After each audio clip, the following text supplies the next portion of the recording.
I started my first management position. Everything was going great.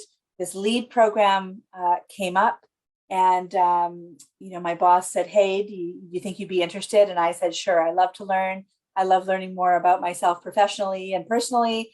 There was this promise of maybe meeting people and creating more of a closer professional network. So I was all in. I thought that was great. But I came out of that with a really great broad understanding of a kind of the bigger picture of what it meant to be a leader in the public library world, particularly in our little neck of the woods. And I think it really demonstrated to my boss, chief librarian, that I had what it takes to grow the position in the way that she wanted. So she had a vision for my position, and I've just been able to, I've now kind of grown it twice.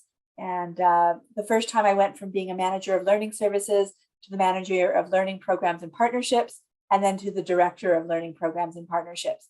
And so it's been this evolution that my boss kind of saw in the beginning, but she could see in me, I think, through the LEAD program, that I was indeed the right person to move this position from kind of a level one manager position to kind of more of a senior manager, and then into a director position, which is what her vision was for it. And so I really credit LEAD with being a really important building block in that. I know that a lot of that comes from me and from my boss's vision, but I do think that LEAD was just a very important building block for making that happen.